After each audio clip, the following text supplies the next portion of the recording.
Hello everyone, on today's video we're going to be taking a look at the DA62, how to start it up, how to fly it, a little bit about navigation, a little bit about general handling, and of course landing it when we do get to our destination. At present we're sitting up here in northern Russia. This is Selectar, this is a Uniform Sierra Delta airport, and it's 10 o'clock in the morning, and you're looking out the window going, are you sure it's 10 o'clock in the morning? Yeah, it kind of is. The reason, of course, is that we're sitting here in basically the middle of the winter, so it's going to be a little dark. Hopefully, by the time we get to our destination, that sun should come up enough that we can actually see where we are. So let's go ahead and jump inside our Diamond and get started. So first things first, a Diamond 62 is a very, very modern airplane. You know, I always make kind of a general comment as to, well, this one's kind of classic, or this is an old school style. This is a modern plane. I mean, you can take a look at the stitching. You've got modern plastics. You have a very, very modern set of avionics. It is a FADEC airplane. That means full authority digital engine control. The control stick looks like it came after a Harrier. You know, you've got a lot of different types of switches. Notice your classic little stick the key in and crank it is completely gone in this plane. You notice the shaping of it is a very, very smooth. Everything about this aircraft is extremely, extremely modern. So for us, we're going to have to go ahead and get started here, and we'll kind of go through. Now, I provided everybody with a checklist that I found poking around on the internet. It actually comes from the Diamond main website. There are going to be a lot of things we're going to skip just because it's not simulated inside of the actual flight simulator of Microsoft. So let's go ahead and start. First things first, we need to do our pre-flight check, which we've already done. We're going to make sure our auxiliary pumps and everything like that is going to be in the off position. We're going to make sure our fuel selectors are turned to the on position. Now, this is interesting. In this particular aircraft, you can see kind of the way that they're set up. We have our fuel selectors, and we also have our little controls up here for actual mixture. So you want to make sure you don't get those confused. So what we're going to do is we're going to slap them to the on position. Now, the neat thing with this particular one is if you actually want to shut these off, you have to actually pull these little red guards out of the way. The idea is once you do put the fuel on, you're supposed to snap these into position to prevent people from accidentally, shutting that back off again later on. You can see here's our auxiliary fuel pump as well as our little connections for our headsets. We're not going to worry about that too much. We're going to make sure our parking brake is in the set position, which it already is, so I'm not worried about it too much. You can see there's our parking brake lever. Good. We're going to go ahead and double check to make sure that our pitot heat is off and our landing gear selector is in the down position. Looking good. Our pitot heat is where that switch directly next to it, so that looks like it's in a good position. We're going to confirm that our fuel pumps are all off. Again, remember, you have two different sets of fuel pumps here. You have the main one, and then you have the auxiliary one located over here. We're going to make sure the alternate static is closed. I'm not going to worry about that too much.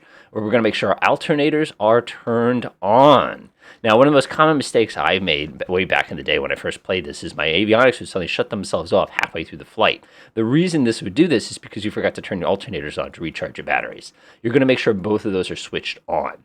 We have two voter switches here. You have two separate engine control units. Those are ECUs. They're called voter. In this particular case, they should both be set in the auto position. Obviously, in this case, we can't change the switch, so we're not going to worry about it too much. Anti-ice, of course, you're going to confirm that that is all turned off. Like you can see right now, everything has been shut off. We're looking pretty good, so I'm not going to worry about it too much. Taking a look over here, we're going to make sure ELT is in the armed position, so I'm not going to worry about that too much because I already know that we've already enabled it. We're going to check it real quickly. Yeah, it's in the armed position. Good. We're going to make sure our flaps are set in the up position. Now, the up position, go ahead and move the flaps all the way down and move the flaps all the way up. You can see that you've got this little tiny switch right over here. We're just going to make sure it's in the up position at this time. And now we are ready to get started. That's really all we have to worry about for pre-flight here. So first of all, what I'm going to do here is I'm going to flip the electric master switch to the on position. The electric master switch is this big fat red button. Click. As soon as you do that, of course, you lose your little handy-dandy flashlight. Should that happen to you, just press Alt and L on your keyboard, and it turns on the little dome light up there, which makes it a little bit easier for us to see what we're doing. We have a G1000 in this particular aircraft, which is nice. It's not amazing, but it works more than enough for everything that we need to do. Okay, so now what we like to do is we like to give the flight controls. This is called wipering, is the expression I was always told. In the real plane, when you go like this, you can actually hear go thunk, thunk, thunk on either side. Next thing you know, we want to go ahead and check to make sure the flaps work. We're going to put them all the way in the down position. We're going to put them all the way back in the up position just to confirm that, yes, indeed, that works correctly. Next thing, what we like to do is we like to check the trims. Now, normally in the real plane, there's two different things of trim you'd have to check. You'd have to press the button on the stick to make the trim go, and of course, you'd have to go ahead and play with the actual trim wheel itself. Go ahead and move my head over here just a little bit, assuming it's going to let me. There's just too much, not enough room in here to kind of get away with something like that, but that's fine. We always like to talk to our passengers. We make sure our safety harnesses are set. We make sure G1000 is going to give you this angry message. We've already pressed the OK button. It's one of those things I've just done it so many times before I always forget to actually do it myself. We're going to make sure the MFD is set correctly. Normally in the real plane, you'd be flipping to engine mode, and you could go ahead and dial in some of your details here, but I'm not going to worry about it right now.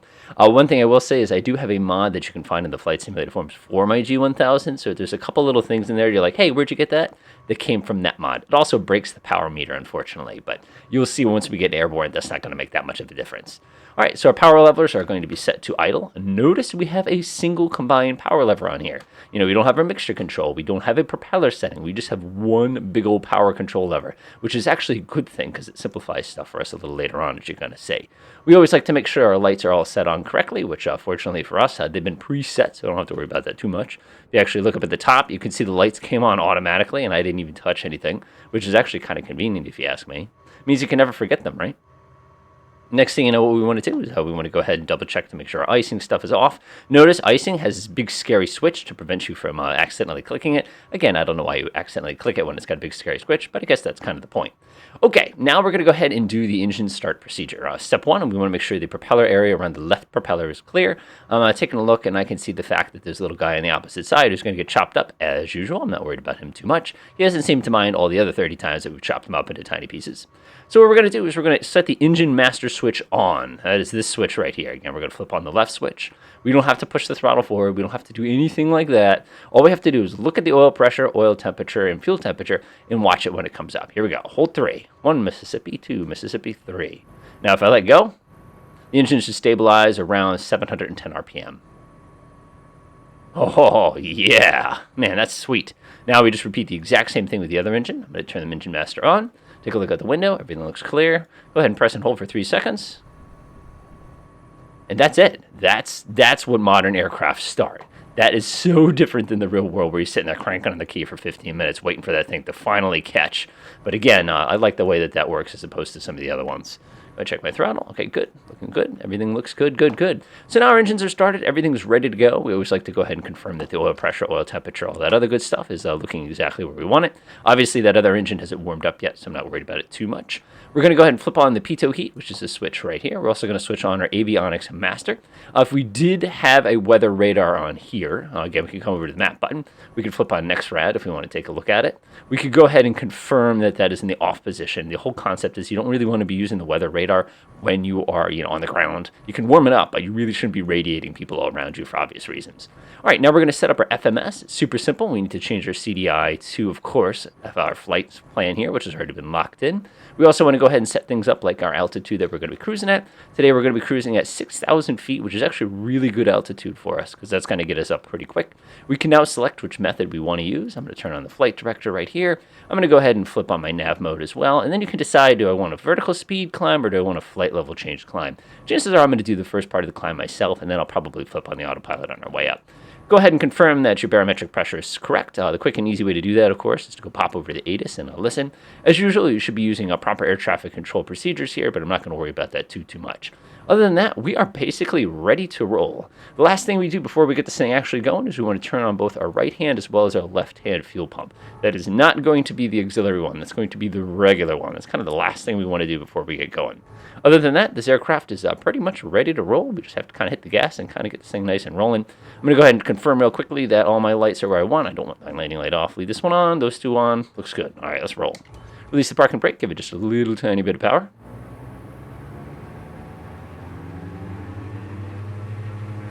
There we go. Now this aircraft, when you have it way down as much as I do, it gets a little grumpy when you tap the power.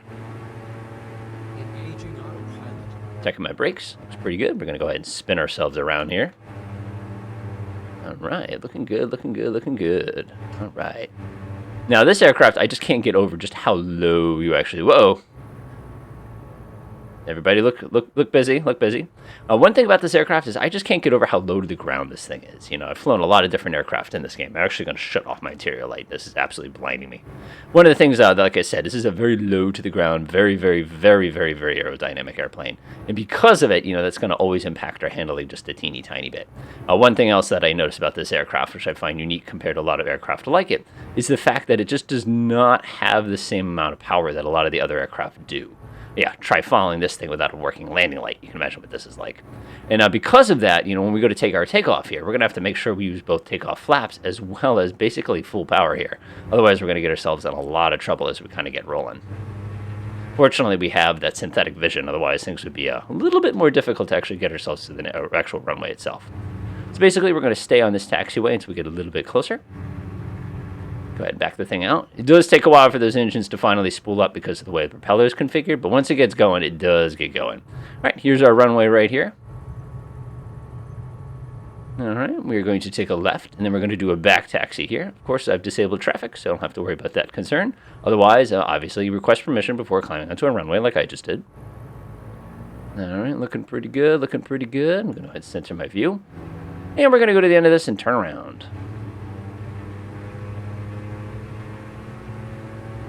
Of course, we could just hit the gas and get going now, but I'm not like that. I'm not like that usually. Okay, while we're going, of course, we're going to go get ready for takeoff. We're going to go ahead and put one notch of flaps down for takeoff. We're going to go ahead and turn on the landing lights, shut off the taxi lights.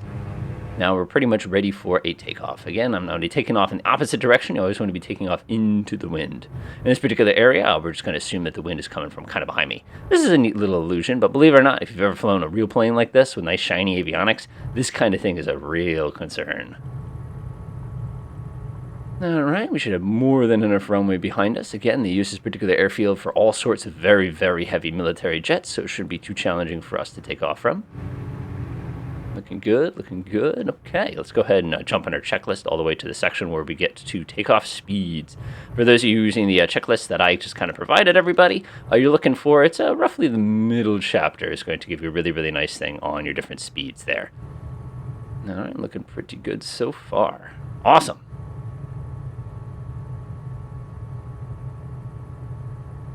All right, you're looking for page 10 is what they call it.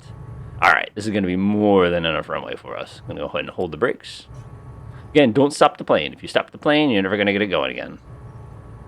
Okie dokie. Looking good, looking good. Okay, so our takeoff speed today is going to be 80 knots with one notch of flaps. Should take us about 1,100, 1,200 feet or so to get to that speed. Yeah, look how much runway we got. Go ahead and send to the plane. We're going to go ahead and do our everything get ready. Make sure we have our transponder turned on. It should be in altitude mode. We're going to go over to our timer and refs. We're going to come down here. We're going to go ahead and set our rotate speed. They say 76. You can get away with 76. You can probably get away with 80 as well. Select that. Our VY, which is going to be our climb speed, is actually accurately set here to 87 knots. That's correct. I'm actually going to set that as well. I'm going to go ahead and shut that back off. Of course, we want to go make sure our timer is started as soon as we get this airplane's wheels rolling. Again, we're not charging anybody for this, but just in case we did. Timer start. All right, full power. Now, because this is a FADEC aircraft, you just jam on the power and go. Like, there's no, having to sit there think about stuff. Just hit it. Shut that one off for us. Shut that one off for us. And we are on our way once again. Now, when you first set the power on this thing, you expect it to just go ripping down the runway or something like that. But believe it or not, we're a fairly heavy plane, so it takes quite a bit to get this thing going. Like I said, we're just slightly underpowered. It's 50 knots. All right, rotate on this thing is very quick, so you want to be kind of cautious. There we go. Go ahead and give it a gentle pull. And we are airborne. Next thing you want to do is you want to flap up the landing gear there. We want to accelerate to about 95. Then we're going to go ahead and bring up that notch of flaps. Again, remember, don't bring up your notches of flaps until you get high enough that you can actually go ahead and safely descend here. I'm going to lift the nose up just a teeny tiny bit. Get us up to 100% here. Start bringing in a little bit of that trim. Remember, our climb speed is 87, and we're doing 100. We're basically climbing on our tail here. Now, the reason for that is because we haven't actually set our climb power yet. I'm going to go ahead and gently rotate the aircraft like this. And we're going to start heading in the general direction of our destination. I'm going to go ahead and flip on the flaps, or I should flip on the automatic pilot. Looks pretty good. Now we're going to go ahead and set the power to 95%. And right there. Oh, too much. There it is right there. Now, normally, if you did not have that mod, this would just indicate 95, and you'd be good to go. So, of course, like I said, we could be climbing at 87, which would be a tremendously, tremendously steep of a climb. By the way, if you wanted to do the old-fashioned way, you just keep pulling the throttle back until this is 95. But you can see, look at how far back I have to actually pull it to get to that point right There. That would actually be your normal climb power. I take it back.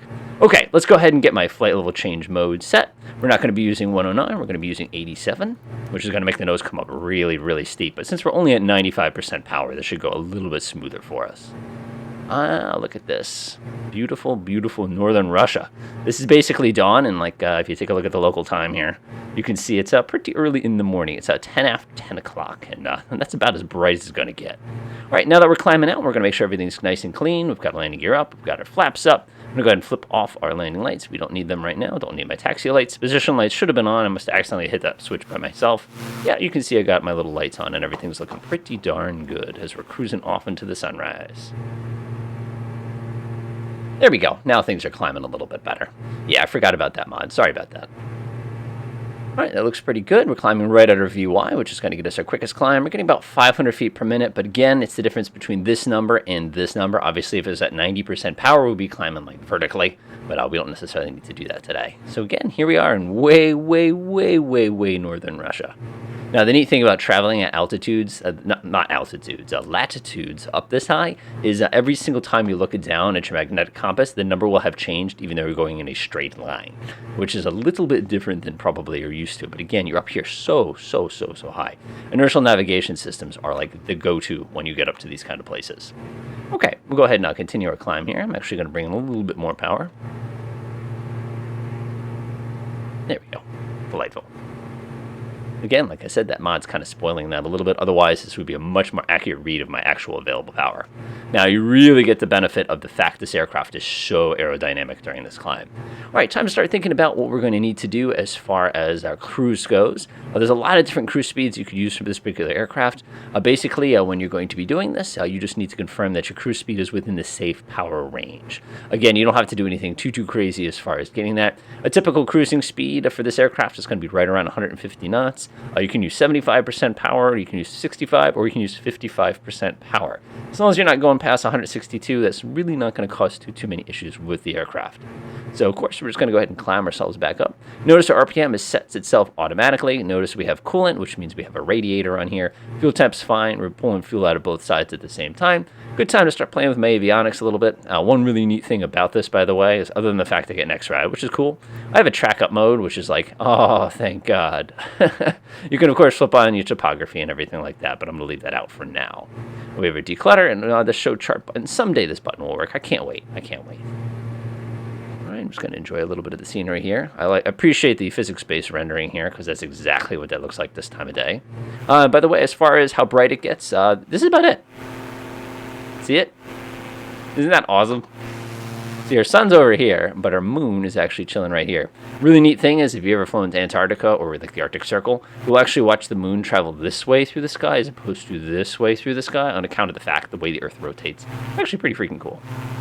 All right, we've got ourselves a classic Russian mining town directly below us here. I'm sure they wouldn't appreciate a civilian aircraft like this. Up until a few years ago, there was no general aviation in Russia. Everything was basically military, and all the airspaces were military. So it made things much simpler from the military's perspective. But unfortunately for us pilots, we didn't get a lot of opportunity to do flying. All right, I'm holding about 12.5 degrees, which that's actually very steep. This could be very, very uncomfortable for your passengers, so kind of keep that in the back of your head. Yes, we're flying at a legal speed here, but also think about it this way. Of course, if we gave it full power, notice look at how steep it gets. So you can see that, again, it's just not a known limitation, but it's just kind of interesting in our sense. But notice I'm using less fuel than a Cessna does. Obviously, we got 2 engines, so that's just super duper interesting. I'm glad they've cleaned up some of the autopilot issues we had in the very early days, because man, did that get frustrating. I'm gonna go look at the moon again. Isn't that so cool? Love that. All right, you can see we set our nice comfortable group here. Oh, we're getting a warning that we're about up to our altitude, which means we can go ahead and set up our cruise power. Of course, I'll skip the cruise, so you don't have to sit here and kind of watch me ramble for the next 45 minutes as we kind of get to our destination. Our approach, by the way, is going to be an NDB approach, but unfortunately, the NDB approach was not listed in Flight Simulator as a possibility, which kind of bums me out just a little bit, but we'll do a visual approach once we get there. All right, we're almost up to our cruise altitude. Again, 6,000 feet is where we're going today. There we go. Nose is coming over.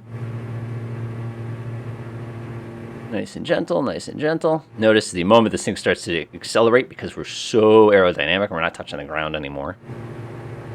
It's pretty good. We're getting our little warning there. Go ahead and zoom out a bit here. Again, when you're climbing, you're supposed to be using 99% power. Again, if it's very hot outside, obviously you can't use 99% power because you wouldn't have it to begin with. Zoom out just a little bit. You can kind of see our little flight plan here. Going right over the Ural Mountains. All right, looking pretty good. Look at my window. Man, could you imagine getting lost here? It would take a very, very, very long time for somebody to come find you. All right, picking up our speed. I always like to go ahead and use full power to get that last bit of speed, because once you do have your speed, you can always back the power back out. All right, it's looking pretty good. Let's go ahead and set our cruise power now. We're going to about 75%. And we'll come right back down to right there. Delightful. And now the aircraft is going to come slow up just a teeny tiny bit, but you can see we're only burning 7.4 gallons per hour now, which is actually pretty smooth. Again, because of that little bug that I've created, you're not going to see the correct load meter up here. Yours will actually show 75, 80%, just like you can see. And again, the load meter is going to be completely dependent on ambient temperature as well as altitude in order to get a good one. But other than that, we're getting about 165 true, which is actually really, really good. We're barely burning any fuel here, and we're on our way. See you at descent. All right, time to start thinking about our descent now. So first thing I'm going to do is I'm going to go ahead and set my selected altitude down to about 2,000 feet. I'm going to go ahead and select mode. I'm going to do a flight level change mode, and all I have to do to go ahead and start descending is back my throttle up just a tiny bit. The moment I do that, of course, you're going to watch the nose of the plane go brrr and basically take a dive, but it's going to hold me at a consistent speed all the way down. Now, again, this is going to be our goal here. We have to be kind of cautious which runway we land at here, because believe it or not, there is a very, very major airbase sitting right over here on the right. We don't want to land there because they might not appreciate us nearly as much as we appreciate us, kind of a thing. So now that we're doing our descent, we're cruising down at about 950 feet per minute. Whenever you're planning descents, things you always want to think about is what was the starting altitude, what's the ending altitude, and how fast do you want to get there. Since we started at 6,000 feet and we're bringing ourselves down to 2,000 feet, that's 4,000 feet we need to lose. Of course, to lose 4,000 feet at 1,000 feet per minute takes 4 minutes. Now, the good news for us is I'm taking a look over here on the right, and I'm noticing we've got about 5 minutes to go to get to our destination. That means we're going to arrive at our destination a minute and a half before we actually need to be down to a lower altitude, which is actually really, really safe and really easy way to do it. Unfortunately for our ears, 950 feet per minute is a little uncomfortable. If you wanted to plan this descent out a little bit smarter, you would have done it way, way back there when we were still in the Ural Mountains. Ooh, look at this. Isn't that amazing? That's so cool. All right, normally when we do an instrument approach here, it would be an NDB approach, which is exactly as safe as that sounds. Of course, we're not going to be doing the NDB approach. We're going to keep it pretty simple here. We're not going to do anything, like I said, too complicated. Basically, all we need to do is take a nice, gentle right turn. I'm actually going to start dialing the initial components of our approach here. I'm about to, I think it's going to be about 5 degrees to the right. I'm going to flip on heading hold mode. And normally, like I said, if we were going to fly that approach, we could come in here, press enter, but you can see the approach is not selectable, which is kind of a bummer because they really do have an NDB approach into that airport. But I'm not going to worry about it, like I said, too much. I can fly by hand. And make myself just a little bit more here, come a little to my right. Yeah, it's looking pretty good. I like that. Okay, looks good. All right, stick my head up real fast. Take a look at the window. Yep, there is the other runway. That is the one we're not going to be using today. So we're going to be coming just about this direction, kind of swinging over here to the left a little bit for our final approach. All right, stick my head forward real quickly. Take a quick look around. All right, looks good. Let's put this thing down on the ground. Yeah, there's the other airport right there on the right. Yeah, I need a little bit less. I'm just kind of working out the math in my head real quickly as we're kind of working this through. A couple degrees to the left, I think, should be the way to do it. Of course, if air traffic control ever gives you an instruction, I like how there's a nice little visual display right here that can kind of let you know exactly where you need to put the plane. All right, our final approach altitude should be 2,240 feet, so we're going to be slightly under the final approach altitude that we need to be on. Of course, if we did want to fly this traditionally, we could come over here and we could actually dial in the frequency we need. In this case, it'd be 522. Go ahead and set this real quickly. Who uses ADF, Enter. You just press the enter button and instantly transfers. Now, if we wanted to go ahead and actually take a look at this, I'll just put that away real quick. Whoa, I've done that 1,000 times. PFD. We're going to go and do bearing until it says ADF. And there you go. See the needle? and now we have an ADF needle. Basically what we're doing is we're going to wait until that ADF needle is pointing in basically 6 degrees. So when you see this little blue needle suddenly point right about where my mouse is here, that means it would be time to go ahead and take our left turn to go ahead and bring us down to final. So I'm actually just going to take a look at the window again one more time, kind of take a peek around. You can see they've got some very, very serious mining in this part of Russia. You've got your nickel mines, uranium mines, things along those lines up this way. You can look right out our right window should be, of course, the military airport. Yep, not too far. Go ahead and get ready for landing. So I'm going to flip on my landing lights. Make sure everything in that regard is going to look pretty good as well. Okay, so for this particular aircraft, it's going to be pretty easy. My approach speed with flaps up is 97 knots if we're nice, 91 otherwise. I'm sorry, 97. If we do have our landing, we're going to be coming in at 84 knots, which is a pretty good speed since there's only a 2-knot headwind today. I'm not concerned about adding anything onto that. It's going to be more than enough to put us safely down on the ground. So, like I said, that's going to be pretty good for us. All right, watch this blue needle. It's going to suddenly start going whoop, and it's going to zip to my left, and it's going to tell me to go ahead and take my final landing. I'm going to start reducing my power. I'm going to go about 120 knots is a pretty decent speed for the initial part of my approach here. Got my window. Everything's looking pretty darn good so far. Yeah, see the needle start to hike? That means we're getting very close. Again, this is a modified approach. I'm just using the ADF as a gentle little reference. I'm going to try to square that as best I can. I'm going to get my speed down even more so I can go ahead and get those flaps down when I'm ready to go. Can you see the runway? All right, let's start getting ready to land. Remember, our approach speed is going to be right around 84 knots.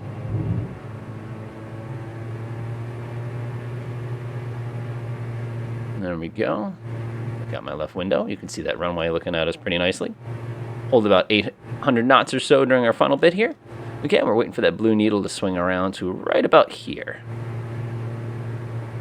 And that's looking pretty good, right? Go ahead and take our turn. And look at that. We are beautifully lined up with that runway. Go ahead and pop that second notch of flaps down. You might have to raise your head up a little bit to see a little bit better. And let's put this thing down on the ground. Let's do our landing checks. Gas, undercarriage, mixture, propeller, flaps, lights, speed. We're looking good.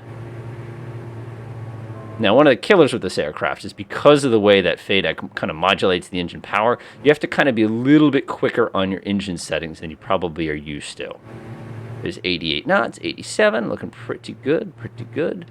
And push the nose down just a teeny tiny bit because I can't see over it. That's usually a bad sign when you can't see over the nose. Go ahead and let go of the controls for a second, kind of feel it all out. Yeah, we're pretty darn good. Probably got to come to my right just a tiny bit. There we go. Stick my head up so I can really see. Ah, there we go. Ooh, look at the city. What is this, about 11 o'clock in the morning? Yeah, about 11 o'clock in the morning, and it's still that dark. That's just amazing. All right, we got that little bit of that crosswind. I can definitely feel it. Speed is almost perfect. Remember, you have to get on the power a little bit sooner than you think you need to with this aircraft because of how slow everything responds.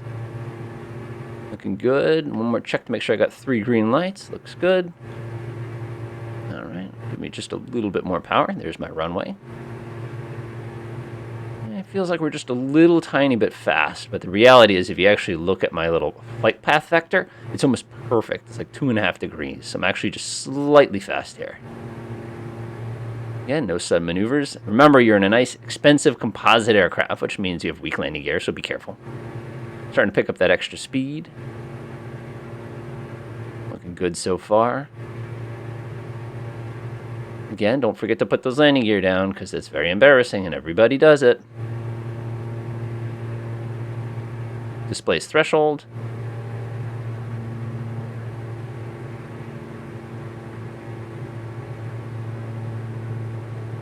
Easy.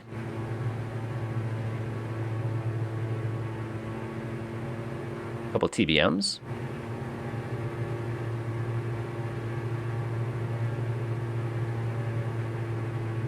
Throttle to 0. Yeah, we're going to float it a little bit, but that's okay. All right, nose up just a tiny bit.